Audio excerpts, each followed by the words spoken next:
Assalamu alaikum, good evening, and welcome to tonight's episode of Talking Point Live. I'm your host, Syed Neaz Ahmad. In our studios today, we have a gentleman, Cho Win. He is founder and executive director of Burma Human Rights Network. It's a London-based organization, and he's also chair of Justice for Rohingya Minority. Mr. Cho Win is a graduate of the Westminster University here in London. He has studied business management, but fortunately or unfortunately, he has to manage something else apart from business. Welcome to the show, sir. Thank you very much.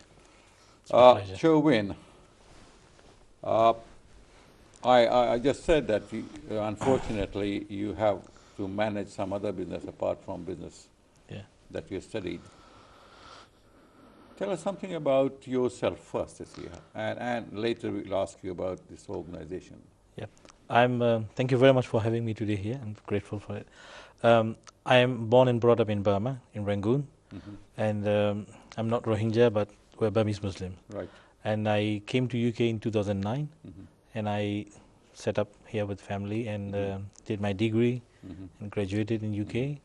And I, of course, it's slightly different one from my my expertise, my knowledge, and then I started human rights organizations, which is, in Burma, our communities in Burma, minorities, are suffering, severely.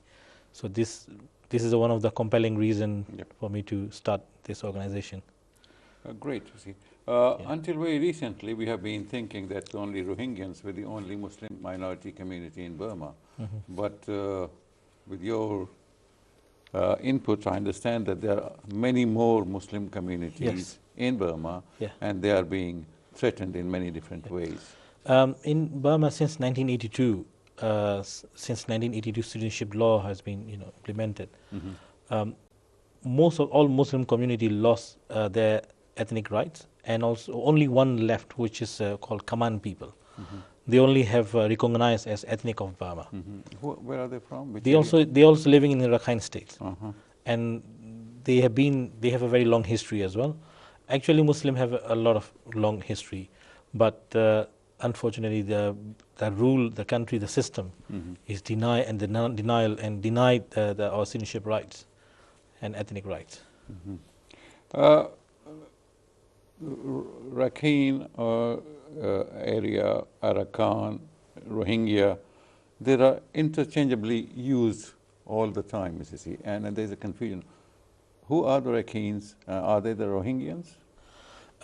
These are the two. First of all, Rakhine is a totally separate kingdom before, until in 1784 the Burmese occupied it, and the Rohingyas are living there several centuries. And they are the children of the land. And the same way the Rakhine people. The Rakhines are mostly Buddhist, but there are several ethnicities like Maramaji, Dainet, Kaman, and there are few Muslims. The Kaman and Rohingyas are Muslims, but not every ethnics are Muslims. Right. So I mean, they have a different dialect and they have a slightly different cultures, but based on the religion. Right. But most of them, their food, the way they talk, the way they live, very, very similar to each other. And these are the, and before Rakhine seaport was a very, flourishing, and there was a very, a lot of very busy port before. And after the annexation of the Burmese kingdom, the Rakhine has declined to become a, small state. There is a long history of denial of the ethnic minorities or religious minorities in Burma. But we thought that until the British ruled the Union of India, things were A-OK. And a lot of businessmen from India would go to Burma and do business there and engage themselves in various kinds of businesses. Even I have met a number of businessmen with the surname Rangoonwala. Yeah. And looking at them, they seem to have had a very flourishing business in Yangon or Yangon now. And now they are spread over India. Some of them are in Bangladesh, Pakistan, India. But who are the other Muslims apart from Rohingyans? Right. They are in the south. There's called Pashu Muslims. They are related to Malay peoples, Malaysians, and they are the origin of the people on the land. Right. And there's also a few different tribes and ethnics. And also in the northern side, there's Chinese Muslim we call Pandey. And there is also another type of people called Pati. Pati means from the Burmese kingdoms. From that time they exist, but they normally use general term for the Muslim, any Muslims. So the Arab Muslim, Gujarati Muslim, Indian Muslim, so they all called Pati. So this Pati become a one kind of society and ethnic in Burma, one culture in Burma. But their culture, their food, everything's very similar to Burmese. And there is also different names like Miedu Muslims. They also have also connection from several centuries from India, and some different part of the world, from Persians. So they migrated on the way to China. They settled in Burma. There was several centuries, and also one of the important thing is Burma has a very long coastal line, and the Arab traders, those who are traveling to Indonesia, they stop in Burma port for monsoon. When the monsoon is past, they travel to Indonesia. So some of them they married there, some of them they using the trade winds. Yes, so that is a very important, geographically Burma port is very important locations. Sorry, we took the plunge and we went into straight into Burma, see, but I wanted to ask you first about your Burma Human Rights Network and also this Justice for Rohingya Minority. Tell us something about these two organizations. How did they come up and what are their functions? Burma Human Rights Network, I'm the one who founded the organization, and we founded in 2012, we started, and then we registered in London 2015. And the main thing is we document the human rights violation across Burma. So our focus is not only Rohingya, we also do for other minorities, religious minorities and ethnic minorities in Burma, and other human rights issues, and freedom of religion as well. So we also do advocacy as well, and we share our findings and reports and all to international community. So what's going on in Burma, more deep information, knowledge, analysis from the ground. You have people inside Burma and among the Rohingyan community. We have everywhere across Burma our people working for our organizations. Great. And for Justice for Rohingya Minority is a recently initiative. We have brothers from British community, and all this is all sort of backgrounds we have in JFRM, and there are some academics, some politicians, some journalists, and community leaders. So all sort of people join here, and all of us want justice for Rohingya people. Right. This is our goal, because Rohingya people has been denied their justice, and they've been suffering several decades. So this is a key, very important for Rohingya community to feel that they are not neglected, they are not isolated. So so that's very important initiative. This is These two organizations, apart from these two organizations, I think there are other organizations also working for the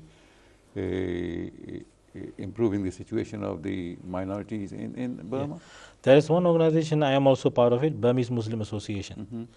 This is also international exiled Burmese Muslim community formed, and I'm Secretary General there. And also there are some more organizations where I'm not part of that, but like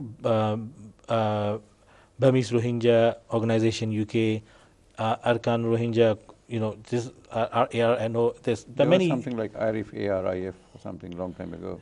Should have, I think, but there are also ERC, which is European Rohingya Committee. There are several organizations working for Rohingya communities, and also there are many ethnic minorities also here. But isn't it about time that you should have an umbrella organization to represent all the organizations, because in this piecemeal way, splintered all over, it will not be a good idea. But if you could jointly it's a very good idea. Actually, I'm very open to it, and actually we've been trying a lot of time to come to, because of the situation on the ground is very depressing, and we have been involved and a lot of organization has been tirelessly working. But on the other hand, we are collaborating. All these organizations are collaborating very widely each other. That's a good point. You Yeah. see, the basic question with so many things going on, is who finances this? Where do funding comes from? These are various sources, and mainly it's non-governmental organizations. Sure. Some donors, some kind of individual donors, and it has a lot of people have feel that the situation in Burma need to improve, and human right is the most important thing in Burma, which is not achieving that goal yet. Then we have to do a lot of work, and we need a lot of work to do. And the situation in Burma is not getting better; it's get worsening. So we have supported from, especially from United States, United Kingdom, European Union. So these are the key supporters on this issue. Right. We are about to go for a break, you see, but in the next segment, I would like to ask you how much of your work has really made an impact on this whole situation, okay? And also, who are the people who are, I mean, you said that there are organizations, but who are the people, who are the real organizations who are behind this? Don't go away, we'll be back soon after this very short break. Thank you.